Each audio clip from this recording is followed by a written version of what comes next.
La drague directe, pure et dure, pas de censure. Bienvenue dans le Coach Drague Podcast.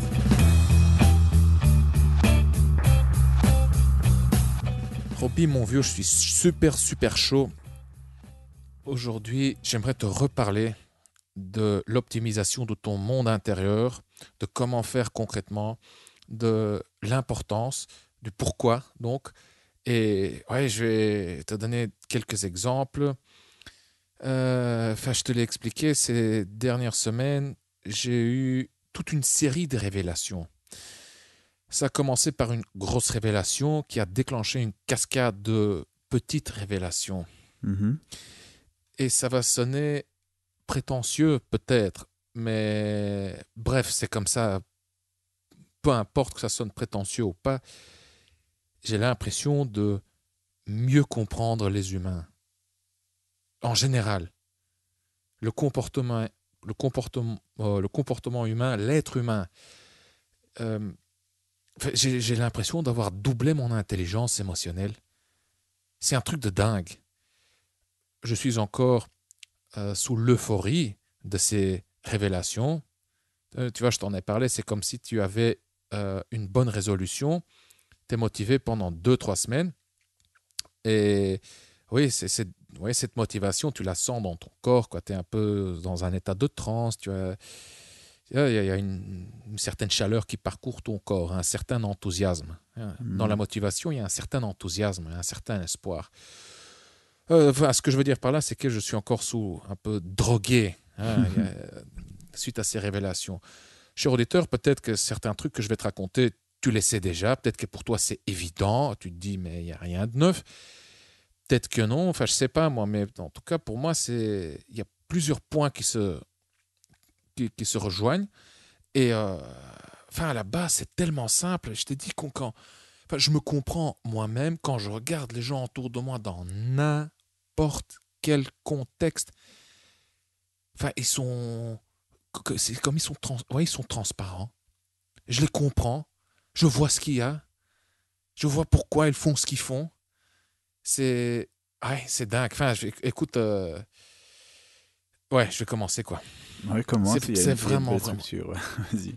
Ouais, déjà aussi ce podcast, je le fais pour moi, pour encore répéter mes pensées, pour aussi éventuellement, c'est plutôt pour consolider les connexions neuronales, pour consolider ces révélations, ces connaissances, ces compréhensions. Pour moi, c'est une forme de répétition, d'entraînement. Voilà, c'est pour les ancrer encore plus dans ma mémoire. Ok. J'en ai déjà parlé dans le podcast 150 et je pense aussi dans le podcast 153. Donc, cher auditeur, si ça t'intéresse, si tu veux encore plus d'infos sur ce que je vais te raconter ce soir, pour nous, c'est maintenant le soir, quoi. C'est pas quand toi tu écoutes le podcast. Donc, si tu veux plus d'infos là-dessus, consulte l'épisode 150 et l'épisode 153 ou 154. Je te laisse les liens en dessous de ce podcast dans la description. Alors, donc, je vais te reparler de l'optimisation de ton monde intérieur. Je vais t'expliquer comment faire concrètement et surtout pourquoi le faire. J'ai ici une structure devant moi, j'ai pris des notes, mais elle est bordélique, donc excuse-moi, cher auditeur, essaye de me suivre. Parfois, ça risque de partir dans tous les sens. Je serai l'arbitre. Parfait, merci Roby. Il y a aussi... il y aura aussi probablement encore des failles, des trous dans mon raisonnement. Parfois, je cherche encore à rendre cette théorie plus cohérente, plus solide, plus cohérente. Ok.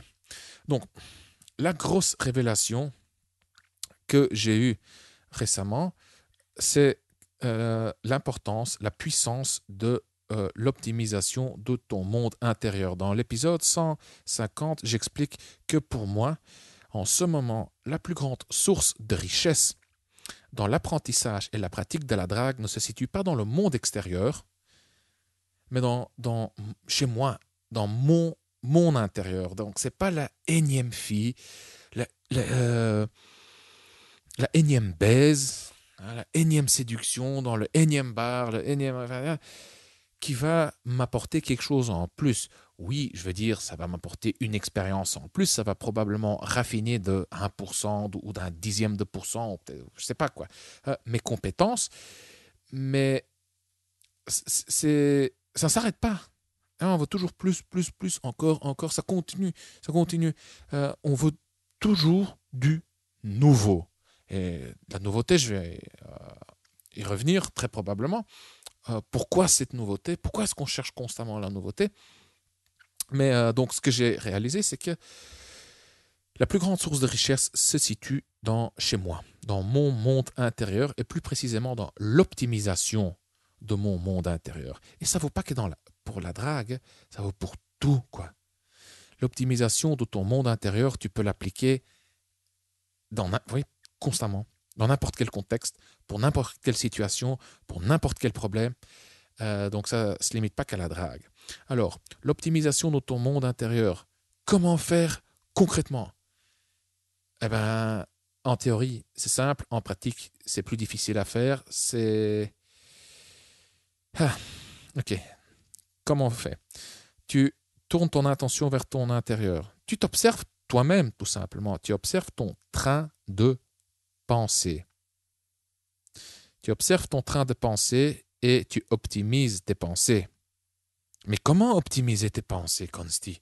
Ben écoute, pour savoir si tu dois les optimiser ou pas, tu as besoin d'un filtre, d'un critère. Du côté gauche, façon de parler du critère, du côté gauche de la ligne, c'est pas bon. De l'autre côté de la ligne, c'est bon. Donc c'est quoi le critère? Le critère est le suivant. Et j'ai appris ça, j'ai eu cette révélation, donc sur le critère, en regardant une vidéo de Jordan Peterson. C'est un professeur, c'est un psychologue clinicien, je pense, de l'université de Toronto. Et dans une des vidéos, ce mec expliquait qu'à un moment, il s'est rendu compte que 90 à 95% de ce qu'il disait l'affaiblissait. Il se dit, mais qu'il a eu, enfin je ne sais plus comment il a formulé exactement, mais je l'ai interprété comme oui, une crise existentielle, car il s'est rendu compte que 90 à 95% de ce qu'il disait l'affaiblissait. Et il se dit, merde, mais si quasiment tout ce que je dis m'affaiblit, je devrais arrêter de le dire. Et si j'arrête de le dire, qu'est-ce qui va rester de moi? Pas grand-chose.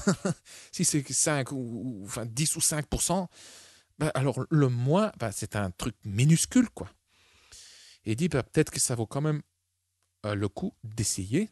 Tu vois, si le vrai moi ne représente que ces 5% de tout ce que je dis, ben alors, ben tant pis, quoi. C'est comme ça, mais c'est mieux c'est mieux comme ça, quoi. Alors je suis vraiment moi. Alors ça sera quelque chose de solide. Hein. Et là, j'ai eu cette révélation. Je me suis dit, mais fantastique, incroyable. Et ce que j'ai compris à ce moment-là, c'est que, écoute, pourquoi appliquer ce filtre à tes paroles? Tes paroles sont la énième étape dans la séquence. La séquence suivante, tu as d'abord tes pensées. Ensuite, tu as d'abord tes pensées. Ensuite, il y a les émotions et le comportement. Donc, ce que tu dis est précédé par des pensées. Donc, tu appliques le filtre. Est-ce que ça m'affaiblit à tes pensées? Et mon vieux Robbie, si tu es sincère avec toi-même, je ne m'adresse pas qu'à toi, hein, je veux dire, je ne t'accuse pas, hein, je veux dire, c'est juste façon, c'est pour mettre l'accent, quoi. Si tu es sincère avec toi-même, et ça vaut pour tout le monde, pour toi, cher auditeur, pour moi, quand tu fais une introspection, donc quand tu surveilles tes pensées, et tu te poses la question, est-ce que cette pensée m'affaiblit ou pas? Ben, tu dois te rendre... si tu es sincère, tu te rendras compte que la grande majorité de tes pensées t'affaiblissent, effectivement. Et quand je dis t'affaiblissent, c'est pas grand-chose. Hein, c'est une petite déformation, tu minimises un petit truc, tu fais une petite justification, une petite excuse, plein de jugements, tu vois. Toi, tu te compares à l'autre est inférieur, toi, tu es supérieur. Mais ça t'affaiblit. Ça t'affaiblit. Donc, si tu observes donc tes pensées, et si tu observes ton monde intérieur plus en général, ce que je veux dire par ton monde intérieur, c'est ton train de pensée, donc tes pensées, tes sensations physiques, tout ce qui se passe sur ta peau et en dessous de ta peau, car les émotions, car les pensées plus les sensations physiques, ce sont les éléments, les composants des émotions. Quand on parle d'émotions, les émotions sont composées de pensées et de sensations physiques. L'angoisse, par exemple, c'est quoi? C'est les mains moites, c'est une boule dans la gorge ou dans le ventre, la bouche sèche, c'est des sensations désagréables dans ton corps, et dans ta tête, il y a la petite voix qui te dit « Oh, je suis pas bien » ou « Je vais foirer » ou ça dit « danger, danger, danger dans le futur, dans un futur immédiat. » Hein? Donc tu vois, il y a pensée, il y a sensation physique, mais il y a aussi le comportement. Donc quand tu observes ton monde intérieur, tu observes tes pensées, tes sensations physiques et ton comportement. Et donc quand tu t'observes, oui, tu te rendras compte que la plupart de tes pensées t'affaiblissent. Ouais. Et tu le sens. Tu sens, si tu t'observes donc intérieurement, si tu observes ton monde intérieur et tu observes tes pensées, tes sensations physiques, tu te rendras compte que avec chaque pensée, il y a un petit truc, une petite sensation physique, pas trop. Enfin, tu sens l'affaiblissement. Tu n'es pas complètement centré, aligné. Tu vois? Et donc, comment optimiser tes pensées? Comment les optimiser? Donc, tu optimises ton monde intérieur, mais comment faire concrètement? Première étape, tu observes ton train de pensée. Ensuite, tu appliques le filtre, mais ça se fait en une fraction de seconde. C'est comme si tu avais un moniteur, tu vois. C'est comme si tu t'observais toi-même constamment. Non, pas constamment. Tu essaies, mais tu vas oublier aussi. Non, 99% du temps, tu vas oublier. Tu es occupé. Tu fais la cuisine, tu travailles, tu vas faire les courses, tu vis, quoi. Hein? Donc, tu vas oublier de t'observer toi-même. T'observer toi-même, ça te fait penser à la méditation, à la pleine conscience, etc. Donc, tu observes ton train de pensée. Tu appliques le filtre. Est-ce que ça m'affaiblit ou pas? Si la réponse est oui, tu as plusieurs options. Ou bien, tu laisses passer la pensée comme si tu observais les nuages dans le ciel. Donc ça, c'est plutôt la technique de la pleine conscience, de la méditation.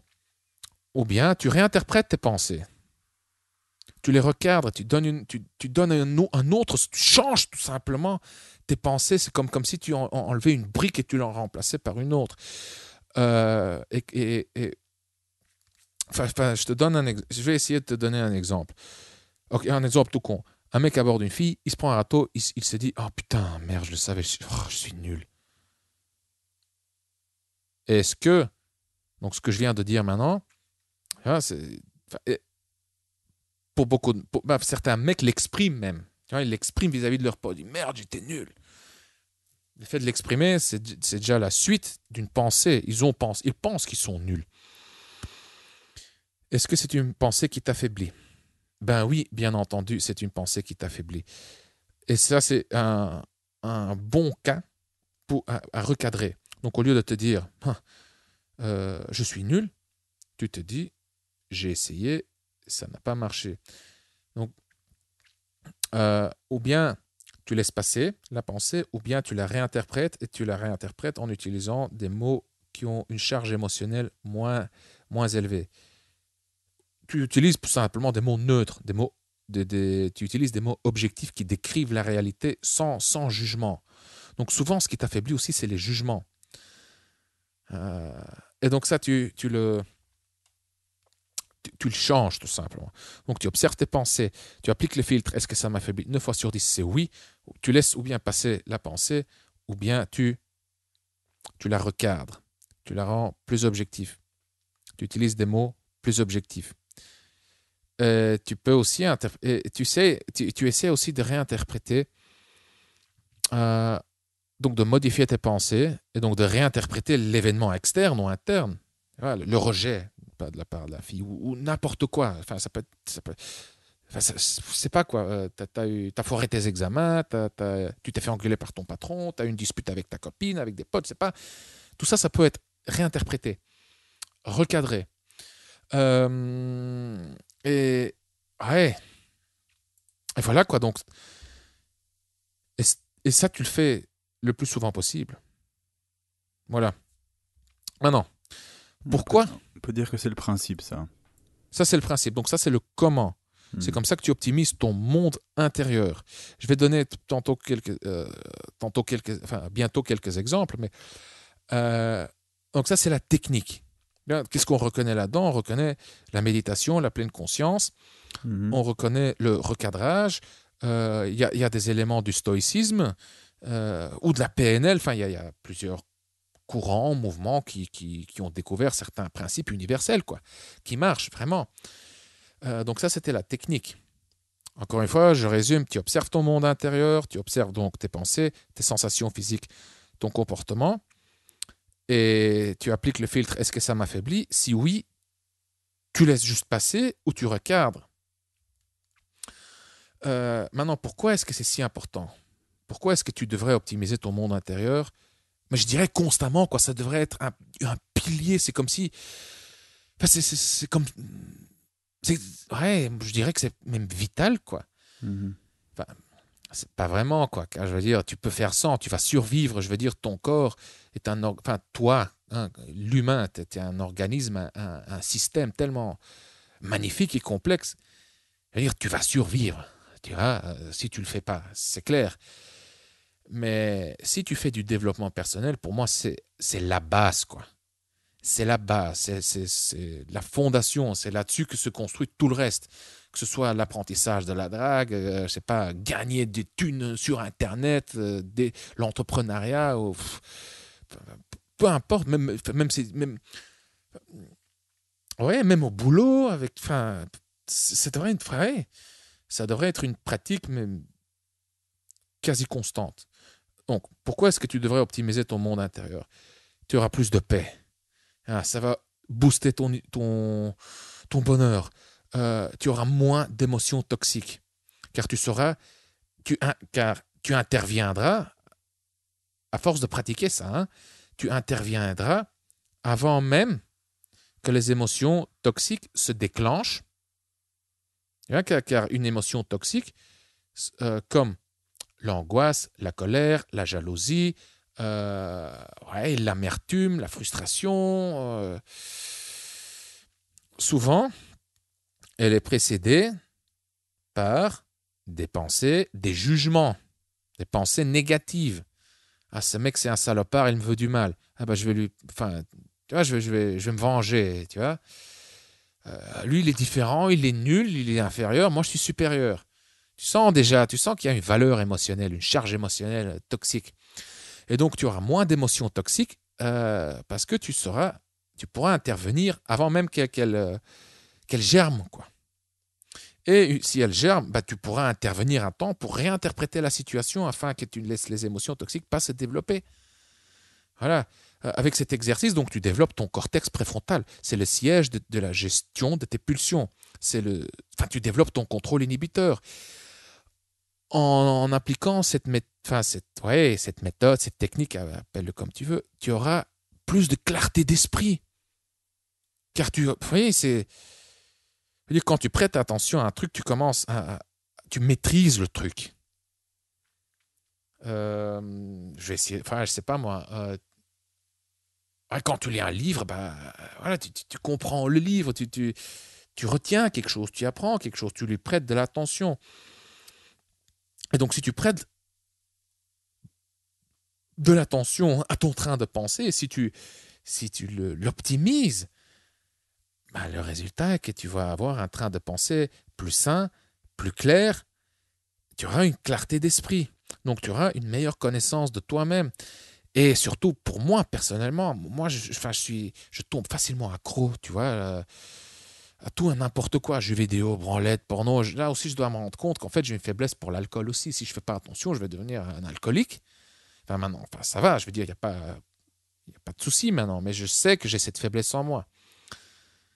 Donc, ça veut dire que comme si j'avais besoin de plus de stimulation, où je suis plus sensible à la stimulation qu'une personne moyenne, quoi. Une personne qui est moins susceptible de tomber accro à quoi que ce soit.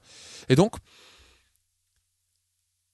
ton train de pensée est une source infinie de stimulation, de stimulation et de stimulation intellectuelle, car ton train de pensée, il est partout, quoi.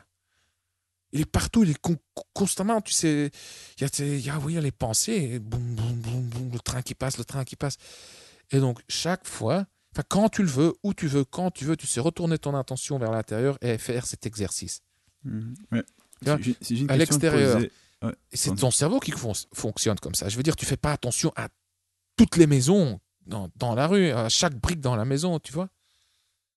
ouais, ton casque fonctionnait ou pas? Parce que j'ai posé une question. Ah, pardon, non, oui, Robbie, non, c'est bien que tu fasses ci, non, non, non, j'ai pas vu, désolé. C'est pas grave, je t'en prie. Non, je voulais juste poser la question par rapport à... Pour un peu, ouais, voir un peu si on est sur la même ligne de compréhension. Quand tu dis que c'est un peu une source de stimulation continue, le fait Ouais, de... Bon, d'avoir ce filtre, donc, qui est un... Est-ce que cette pensée m'affaiblit? Donc, de la... Oui, de comment dire, de jauger constamment ce train de pensée, c'est une stimulation, mais tu compares ça quelque part avec le besoin de nouveauté, tu vois, en général. ouais, Mais est-ce que tu peux comparer le plaisir, on va dire, si je peux appeler ça le plaisir, que ça peut te donner, le fait de gérer ce train de pensée, à, par exemple, au plaisir immédiat, certes, et très court, que peut te donner une baise avec une fille, par exemple, ou autre chose, tu vois ce que je veux dire? oui, je vois, Est-ce tout que à la fait. stimulation que tu obtiens via ce processus est le même que par exemple, ouais, le mec qui a besoin de son alcool et qui est addict, ou celui qui a besoin d'une nouvelle femme qui est addict, tu vois ce que je veux dire? Ouais, il y a une différence, il y a une grande différence. C'est que, ici, tu as la satisfaction, le Mhm. plaisir et les mini, ou parfois pas si mini que ça, parfois c'est assez intense, le plaisir, la satisfaction et l'euphorie de, de révélation. Ok, Tu vois des ok, trucs, tu découvres des trucs, tu comprends des trucs.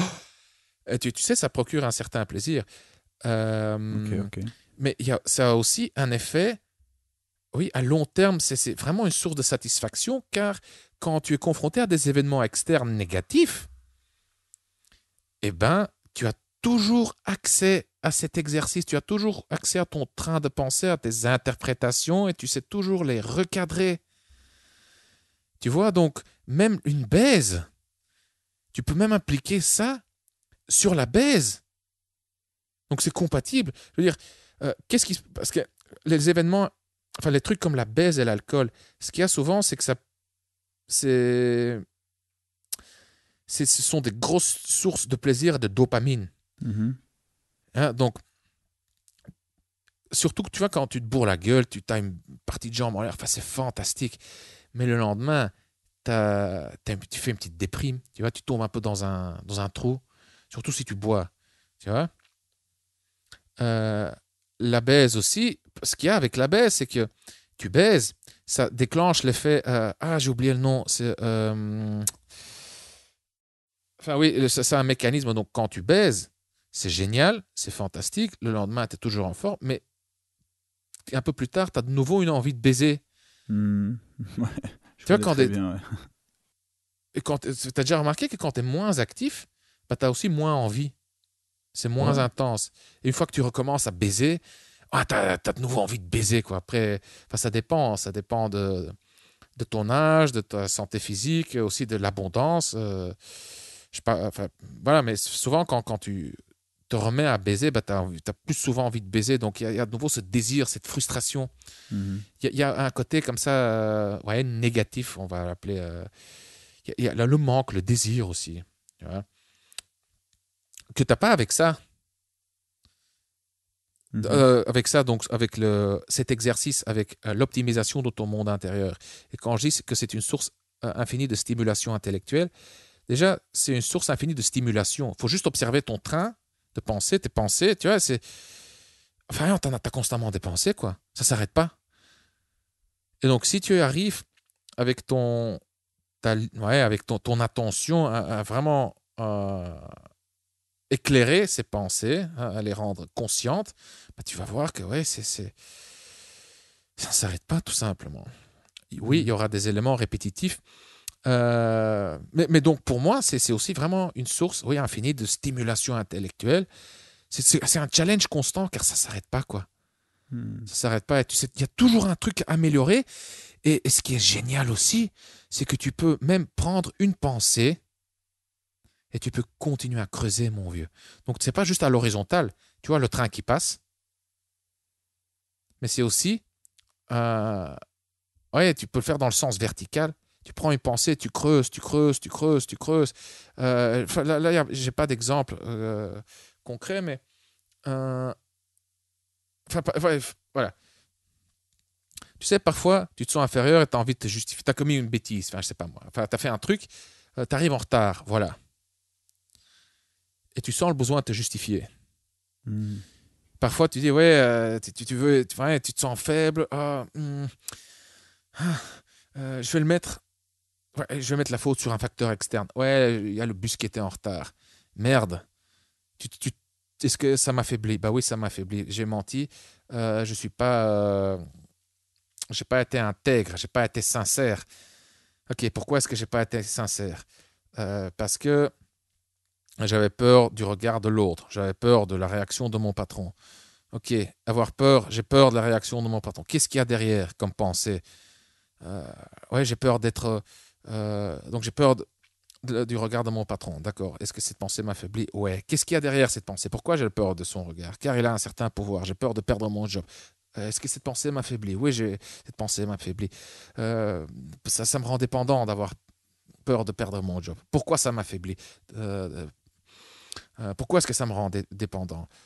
Et comme ça, tu continues à creuser. Tu découvres des couches plus profondes, mais tu découvres aussi que chaque pensée est une toile, est un réseau. Ouais, c'est un truc, donc tu sais, faire l'exercice à l'infini, mon vieux, c'est un truc de malade, quoi.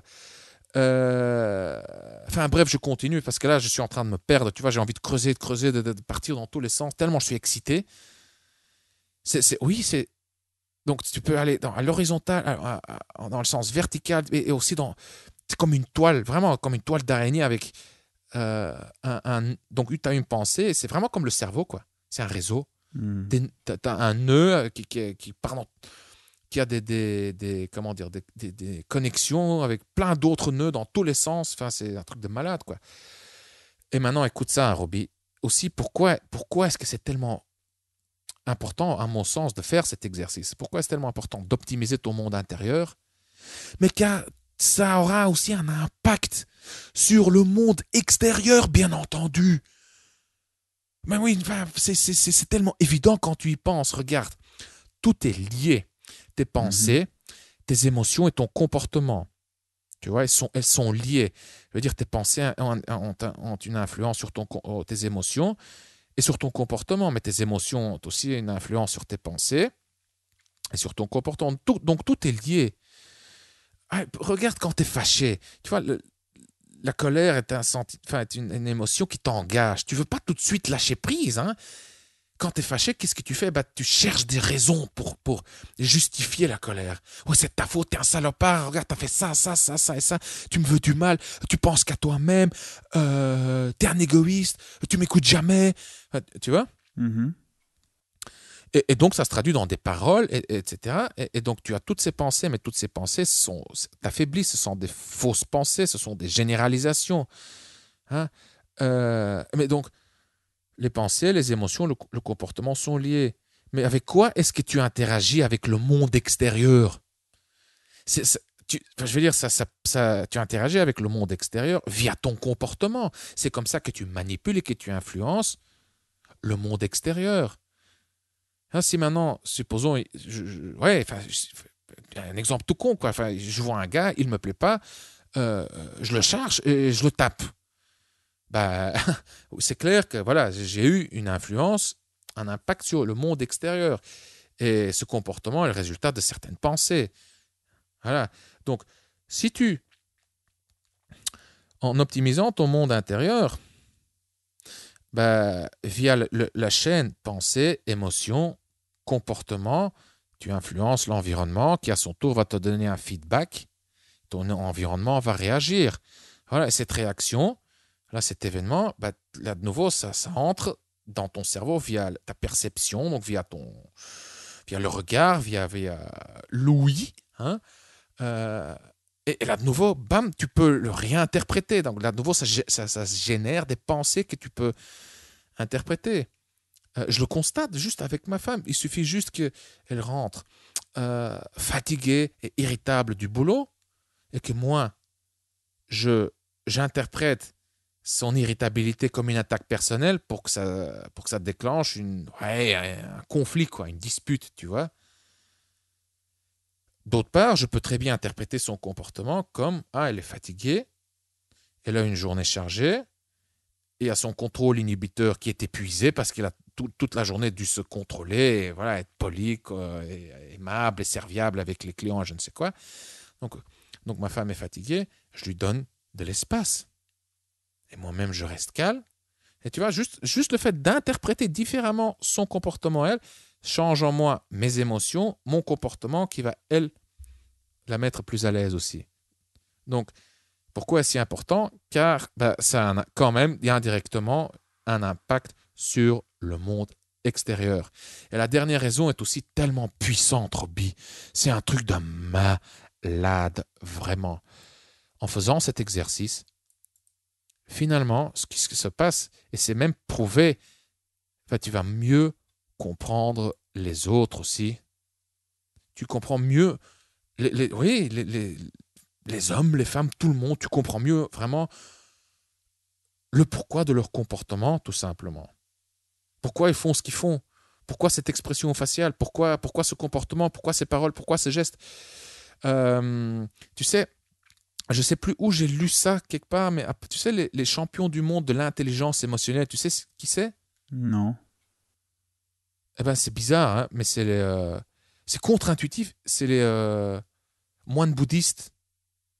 C'est les gens qui font des retraites de Mhm. 3 ans, 5 ans, 10 ans, etc., qui se renferment dans une cave et qui méditent. C'est bizarre, hein? Non, écoute, moi ça me semble pas si contre-intuitif, je t'avouerai. Euh, ouais, moi, je m'attendais à des gens comme je sais pas, des psychiatres ou des infirmières ou des gens qui interagissent constamment avec des gens, quoi. Ah, ok, non. Non, moi ça Non, me semble assez, je dirais pas logique, mais ça me semble cohérent, ouais. ouais, grâce à la méditation, ils apprennent tellement à reconnaître la façon dont ils fonctionnent, leur monde intérieur, que c'est aussi mesuré avec des scanners, hein. Ils ont un cortex préfrontal tellement surdéveloppé, mon vieux. Ouais, j'avais vu ça, ouais.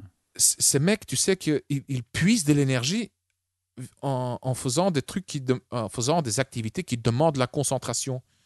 C'est un truc de malade, quoi. Nous, les gens normaux, entre guillemets, quand on se concentre sur un truc, notre concentration s'épuise et on est fatigué. Tu vois, quand tu es crevé, tu as un peu enfin, t'as pas vraiment mal à la tête, mais tu sens que tu as besoin de te reposer. Chez eux, c'est l'inverse. Et ça leur donne de l'énergie. Enfin, bref. Euh, mais donc, c'est ce que. Enfin, c'est pas pour me jeter des fleurs, je veux vraiment pas sonner prétentieux, mais depuis que j'ai eu cette révélation, j'ai aussi l'impression de mieux connaître. Enfin, oui, je comprends les gens. Et le fait de mieux les comprendre, ça permet aussi d'être plus compatissant, plus empathique et de ne pas le prendre personnellement. Et donc, ce que j'aimerais, ce dont j'aimerais te parler aussi, c'est le pourquoi de ce train de pensée. Pourquoi est-ce qu'on pense ce qu'on pense? Hein, d'où viennent nos... Enfin oui, pourquoi ces pensées, quoi? Eh bien, quand tu observes, tu es en train de penser, tu te rendras compte qu'il est constamment là. C'est juste une séquence rapide d'images mentales et de sons.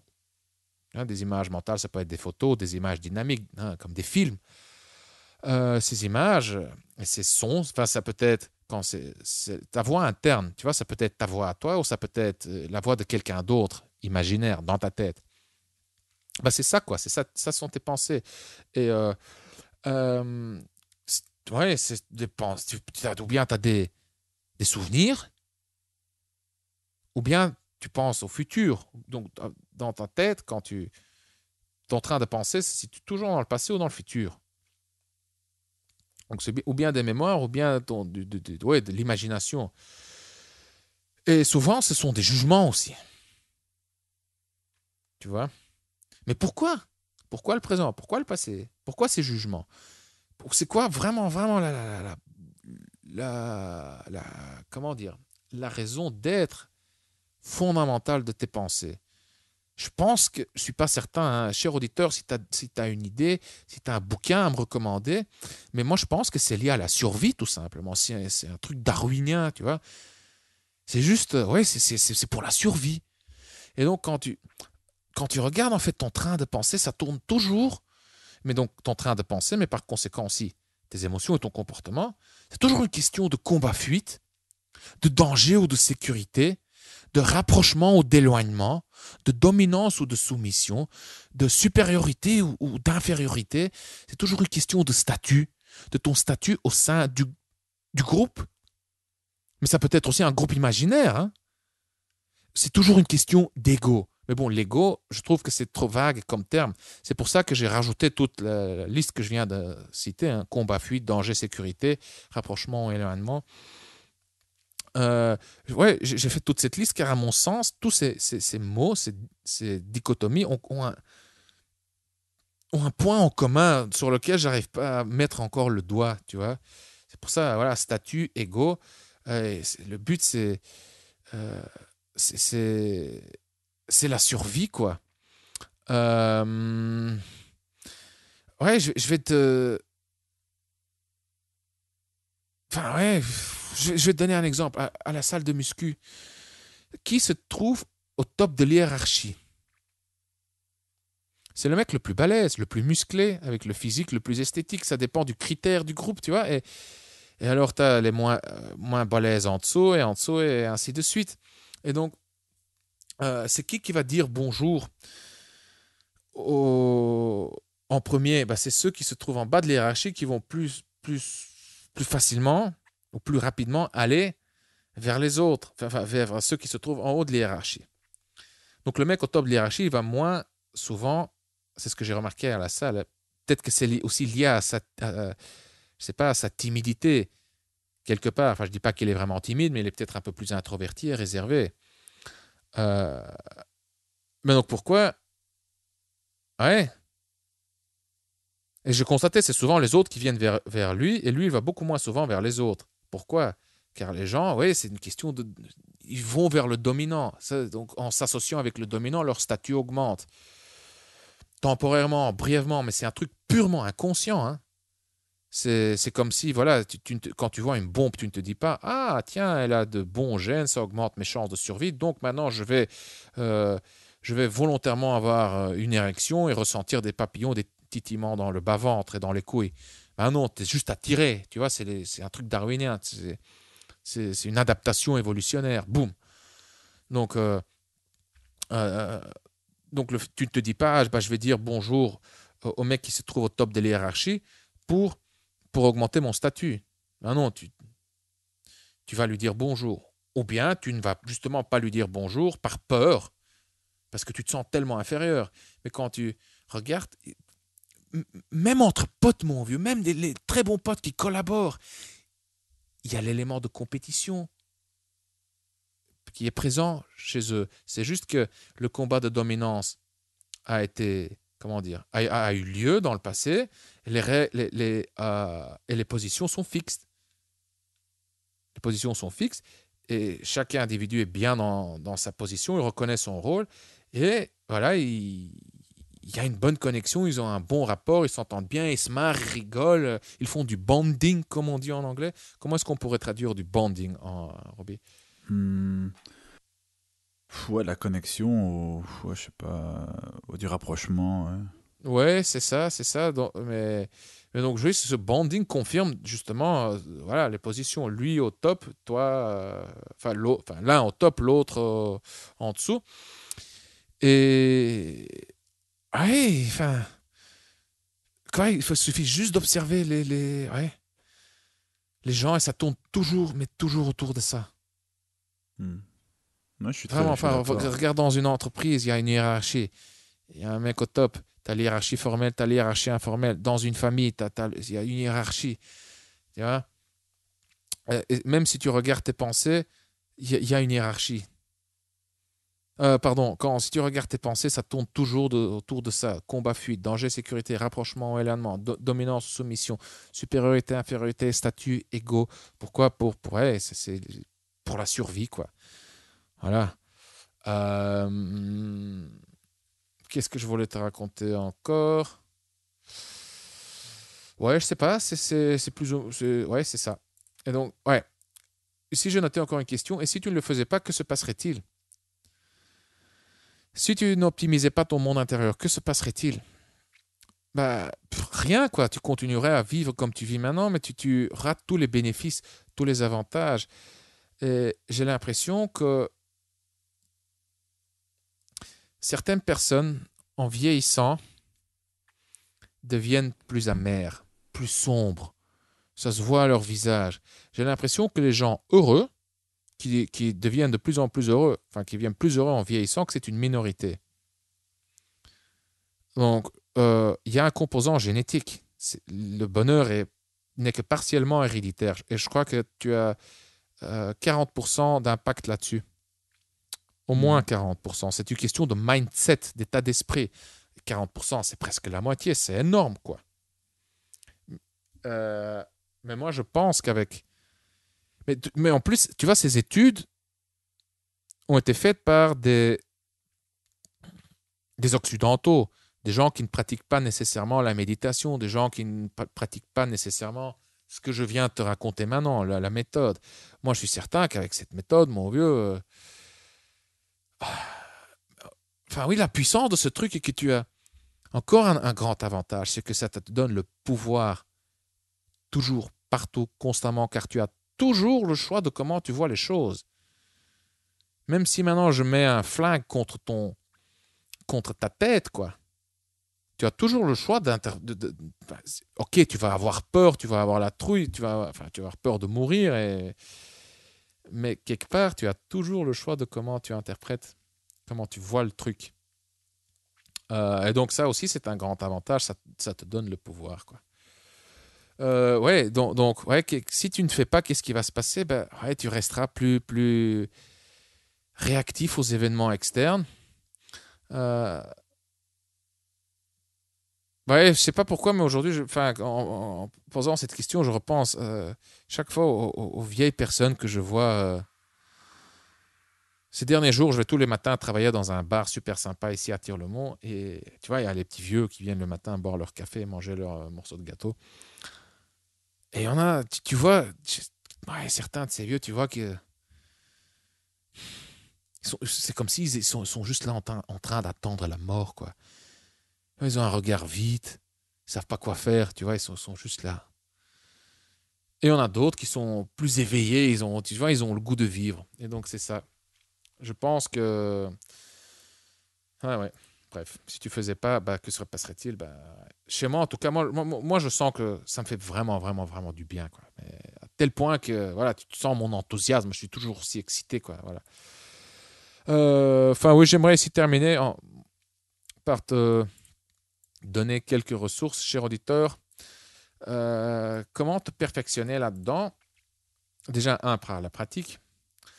Deuxièmement, il y a de bonnes sources pas de bonnes ressources ouais, pour compléter cette activité. Il y a la psychologie évolutionniste, il y a le bouddhisme et la méditation à pleine conscience, il y a le stoïcisme, il y a la communication non violente et je te conseille très fortement le bouquin de Viktor Frankl, Frankl. J'ai oublié le titre en français. En anglais, c'est A Man's Search for Meaning. Je crois qu'en français, c'est Donner un sens à sa vie. Je crois que c'est le titre en français. Voilà. Voilà, bah écoute, j'ai épuisé toute mon énergie. J'ai plus de jus créatif qui coule.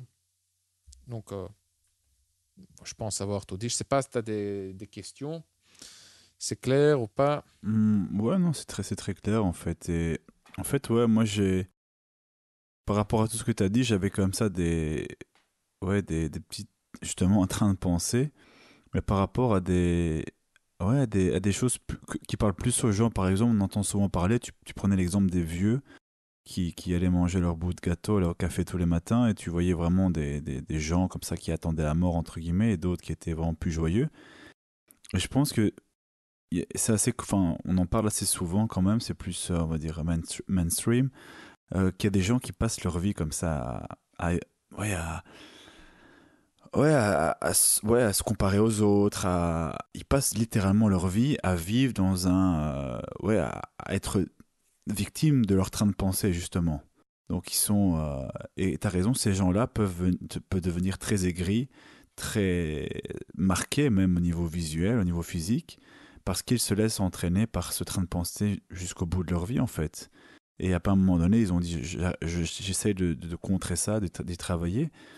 Et je pense qu'il y a une grande majorité de personnes qui subissent tout simplement leurs pensées pendant de très longues années et qui dépérissent vraiment. Il y a des études qui montrent aussi à quel point le mental peut avoir un impact sur la physique aussi. Et donc, ils peuvent ouais, avoir des problèmes même médicaux par rapport à des problèmes mentaux, quoi. Donc, ouais, moi, je pense que c'est vraiment une utilité de même de santé publique presque. Enfin, j'ai pas de chiffres exacts, d'études exactes qui montrent ça, mais voilà, c'est. Moi, j'y crois vraiment fortement, quoi. Et c'est bien que tu mentionnes ça, car c'est un exemple magnifique. Et ça, il faut te rendre compte que, Robbie, tu parlais des gens qui se comparent aux autres. On se compare tous aux Mhm, autres. ouais. C'est un mécanisme automatique, inconscient. C'est aussi, je pense, une adaptation évolutionnaire. C'est justement pour connaître ta position au sein du groupe. Mhm. C'est pour connaître tes chances de survie. Mais ce qu'il y a, c'est que il y a un décalage entre. Non, comment t'expliquer? Donc, ça a une fonction évolutionnaire, te comparer aux autres, mais, mais ça ne te rend pas plus heureux. Tu vois, ça Ah pourrait oui. augmenter tes chances de survie. Tu vois, imagine, et c'est un exemple tout con, hein? Tu habites dans un quartier riche et toi, tu es le pauvre. Bah, tu vas te faire. Ouais, les gens vont te regarder de travers et ils vont. Ouais, je dis pas que ils vont t'excommuniquer, mais il se pourrait, quoi. Il se pourrait. T'excommunier, tu veux dire, ou quoi? Pardon? T'excommunier, tu veux dire? Oui, oui. Ah. Oui, j'ai mal. Enfin, oui, oui, d'accord. Ouais, oui, merci pour la Non, je voulais correction. Moi, juste je croyais savoir si qu'on tu dit voulais dire autre chose par excommuniquer, rapport à ça. excommunier. Enfin, te faire éjecter du groupe, quoi, Ouais, tu vois. excommunier, enfin ouais. C'est plus Oui, oui, religieux, mais ouais, oui. on se comprend, quoi. Se faire exclure, quoi. Ouais. Mais donc, déjà, quand tu as le statut le plus bas au sein du groupe, tu le sens quelque part. Tu le sens comme ça, une petite. Ouais, une angoisse, un status anxiety, on dit en anglais. Mhm. Et donc, c'est ce que les gens font inconsciemment. C'est pour ça que ouais, les gens. C'était quoi le dicton là? Tout ce qui se ressemble, ça semble, c'est ça? Mhm. Mais c'est un truc, enfin, par hélicoptère, on le voit. Hein, quand il y a un mec qui met une piscine, ben, tu vois tous les gens autour qui ont des piscines aussi, tu vois, ça se propage comme un virus. Vraiment, ici à Tirlemont aussi, mon vieux, il y a un truc, euh, il y avait un gars, tu vois, qui à Noël décorait sa maison, mais c'était un truc de malade. Enfin, c'était vraiment, c'était même grotesque. Tu vois, il avait des statues et des lumières, des trucs partout. Enfin, c'était atroce.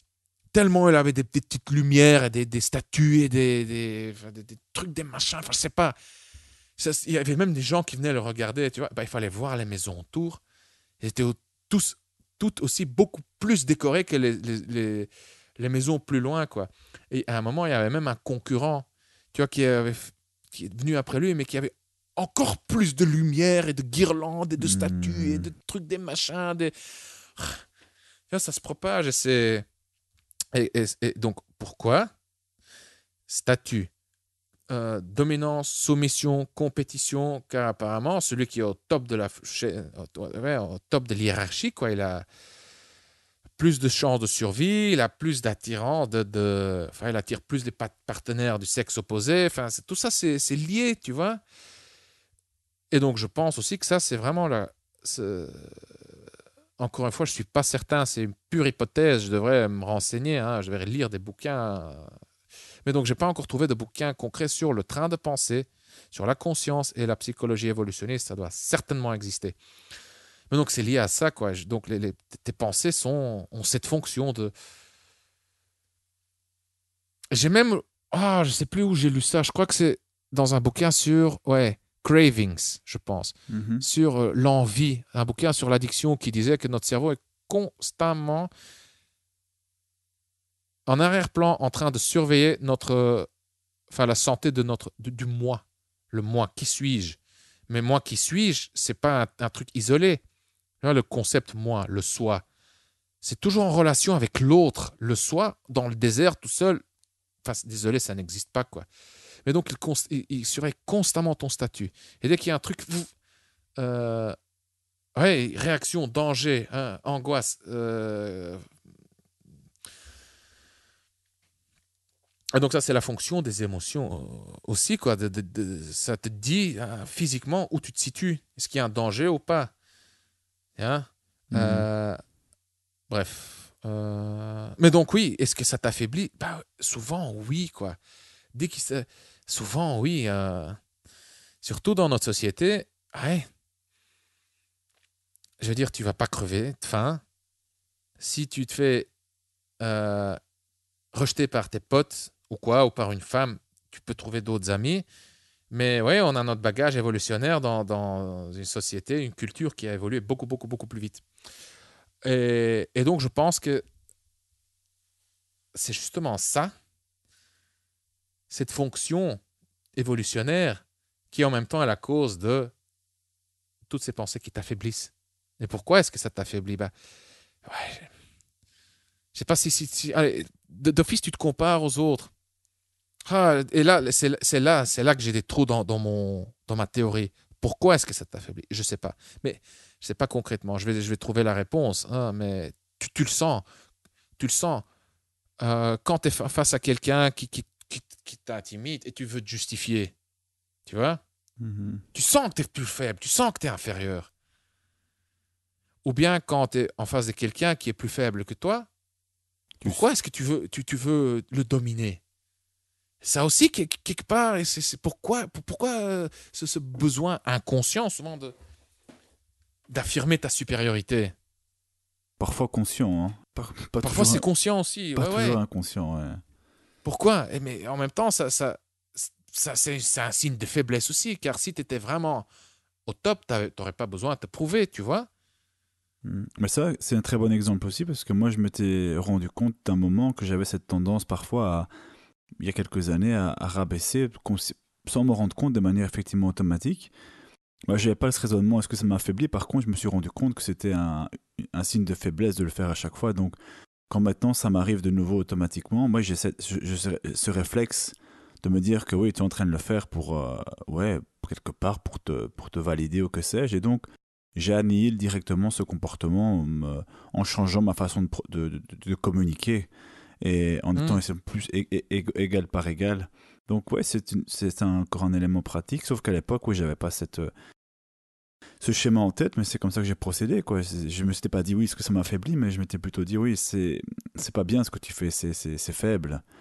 T'essayes Ouais. de prendre le dessus sur quelqu'un qui a déjà le dessus, et donc j'ai automatiquement, ouais, je balançais mon comportement pour le rendre moins agressif, moins dominant. Donc ouais, c'est encore une bonne application de ce que tu viens d'expliquer, ouais. Et prenons un autre exemple, l'humour. L'humour est, je pense, souvent lié au statut aussi. Le sarcasme, ça veut dire que ça, c'est quoi? C'est rabaisser l'autre, en fait, de manière passive-agressive. Mhm. L'autodérision, c'est quoi? Bah, c'est faire baisser son propre statut pour montrer justement que tu as un statut élevé. Mhm. Ouais, ouais, il y a plein d'autres exemples comme ça quand tu vas. Enfin, l'humour, c'est aussi lié à la surprise, hein. Mais en fait, c'est lié à ça. Tu as deux éléments dans l'humour. Tu as le statut. Il y a d'office dans l'humour, quand c'est l'humour lié au statut, d'office, il y a le statut de quelqu'un qui est démoli. Ou bien le tien avec l'autodérision, ou bien celui d'un autre. Mhm. Euh, ouais, enfin voilà. Et moi, je pense que la solution consiste encore une fois à être objectif. Donc, dans tes pensées, donc tu laisses passer parce que enfin, c'est une fonction évolutionnaire. Il ne faut pas résister à ça, tu vois. Donc, tu laisses passer. Euh, ou bien tu recadres. Et dans le comportement, je crois que pour moi, la réponse la plus satisfaisante, c'est qu'ici, on parle en termes de bonheur, tu vois. Mhm. Je parle de bonheur, je parle pas de drague, de cul, etc. C'est c'est l'altruisme, hein, c'est la meilleure réponse jusqu'à présent, j'ai trouvé chez les bouddhistes. Ouais. Tu essaies tout simplement d'améliorer, de t'améliorer toi-même et ton monde extérieur. Voilà, je pense. Enfin, c'est ça, quoi. Je pense. Mais même là-dedans, il y a toujours une hiérarchie, hein. Ouais. Mais c'est vrai que Euh, c'est. Mais c'est- ça doit se mettre en place chez les gens aussi, je pense. C'est parfois. Il y a... Parce qu'il y a vraiment des applications pratiques de ce que tu m'as expliqué, il y en a plein. C'est comme par exemple les gens qui disaient à l'époque, enfin, c'est encore d'actualité, le fait d'être coquine, funny avec les filles, de casser les filles.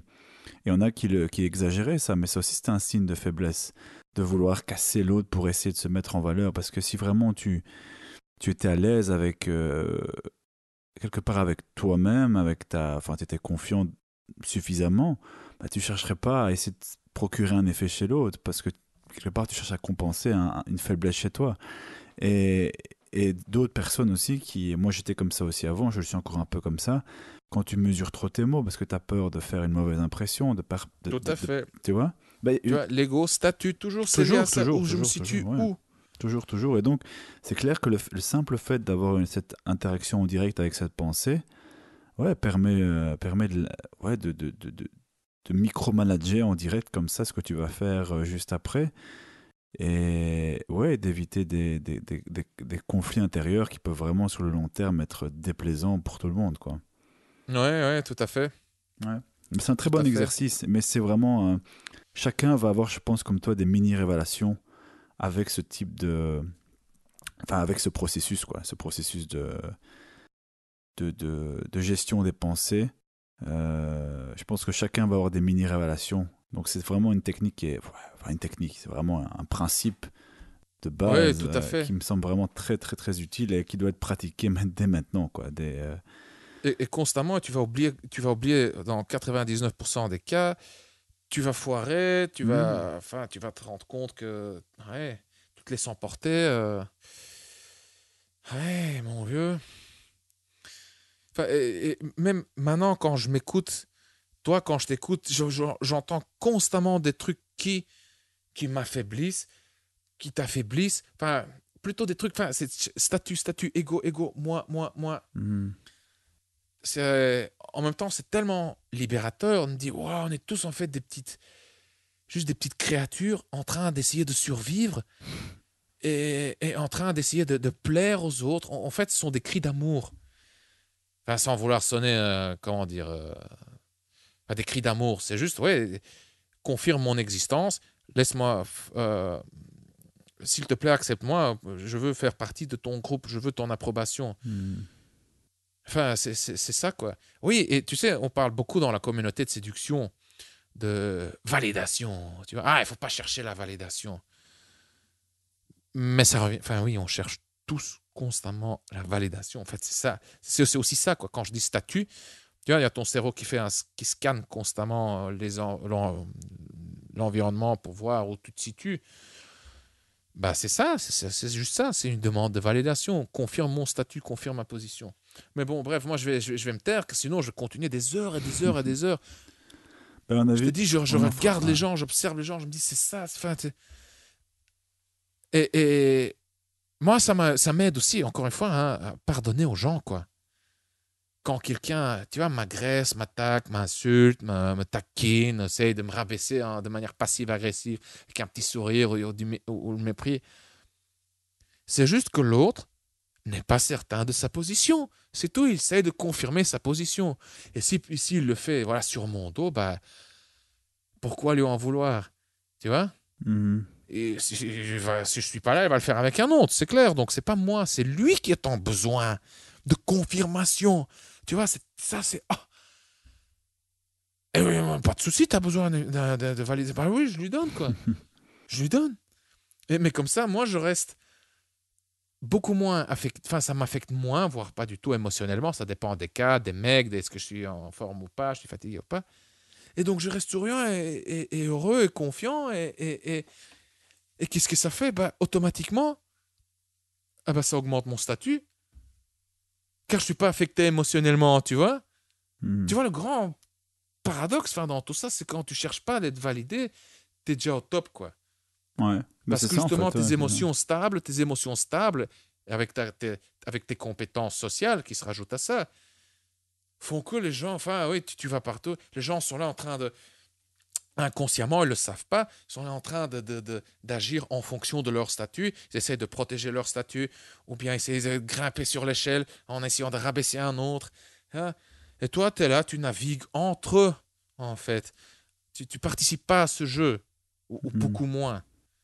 Beaucoup moins. Donc, tu es bien, tu es confiant, ouais, tu n'es pas parfait, mais tu t'en fous. Et ouais, c'est pas le fait d'être stable comme ça émotionnellement. Et quand je dis transparent, c'est comme ils essaient de te donner un coup de poing, et le coup de poing passe à travers toi, tu vois. Mhm.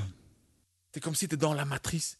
Ben justement, je vois ça chez les gens que à leur regard, à leur façon de parler, ils se sentent d'une part plus à l'aise chez toi, car tu es OK, tu les respectes, tu les attaques pas. Enfin, tu vois, c'est très subtil comme truc. Donc, ils te respectent et en même temps, ouais, ils aiment bien ta présence, se sentent à l'aise. Ouais, c'est double, donc ils t'aiment et ils te respectent en même temps. C'est très, très satisfaisant comme interaction aussi. Mhm. Donc, j'avais déjà, je sais pas combien de fois promis que j'allais me taire. Maintenant, c'est définitif, je me tais. Bon, ouais, c'est bon, on arrête là alors, comme ça on est sûr d'arrêter. Ouais. Ouais, enfin, je termine par une promo. Donc, cher auditeur, si tu as des sentiments pour une fille en particulier en ce moment, jette un coup d'œil à Tu la veux, tu l'auras, Tu la veux, tu l'auras. Et c'est un guide de drague que j'ai conçu spécialement pour les mecs ayant des sentiments pour une fille en particulier, qui souffrent, qui savent pas quoi faire. Je sais pas quoi dire, je veux pas foirer, voilà. Tu risques d'être donc vraiment prudent et avec la prudence, tu vas foirer, tu vas la rejeter, elle va sentir ta faiblesse et elle va se sentir supérieure à toi, donc tu vas la perdre. Donc, que faire? Ben, voilà, je t'explique que faire, que dire, mot pour mot, etc. Dans Tu la veux, tu l'auras. Tu trouveras le lien en dessous de ce podcast dans la description. Et en parlant d'intelligence émotionnelle, jette également un coup d'œil à la formation Le Script de Robbie. Le script, c'est la Bible du game direct. Que dire? Comment le dire? Quand le dire? Et où le dire pour aborder, plaire, séduire et conclure. Enfin, c'est un truc en béton. Hier encore, ouais, enfin, pendant une conversation intime avec Robbie, je lui ai expliqué que là, je viens de terminer le deuxième e-book. Donc, Robbie crée le contenu, moi, je crée je fais la mise en page. Et pour améliorer la mise en page, enfin, j'ai lu le bouquin et enfin, j'étais vraiment sur le cul, quoi, à quel point c'est ingénieux et ça fait vraiment preuve d'intelligence émotionnelle. Enfin, voilà, quoi. Donc, cher auditeur, si tu ne sais pas quoi dire pour séduire une fille ou les filles en général, souvent tu te retrouves dans la situation, voilà, tu as abordé une fille, oh, je sais pas quoi dire. Ah, tu as abordé la fille, oh, mais ok, mais là, je sais pas comment. Enfin, mes conversations s'éteignent, quoi. Hein. Je sais pas quoi dire, je sais pas, voilà, je l'ai abordé, mais après, ça s'éteint très vite. Après le salut, ça va, tu fais quoi, machin. C'est le script qu'il te faut, quoi, tout simplement. Voilà. Encore une fois, que dire, comment le dire, quand le dire, où le dire, de A à Z, de l'approche à la conclusion. Tu trouveras le lien vers le script en dessous de ce podcast dans la description. Robbie, merci de m'avoir écouté, merci de m'avoir supporté pendant ce long podcast. Non, bah écoute, merci à toi parce que même pour moi, c'est une piqûre de rappel que je ne fais pas, enfin, d'un truc que je ne fais pas assez. Donc, on a déjà parlé par message, mais le fait d'avoir entendu ça pendant 1 heure, la répétition, différents exemples, différentes situations, ça m'a permis de mieux appréhender encore. Et donc, moi, tu peux être sûr que je vais optimiser ça. Je vais optimiser mon monde intérieur le plus possible encore. Merci aussi à toi. Avec plaisir. Merci Robbie. Merci à toi, cher auditeur. À très vite. Bye bye. À très vite.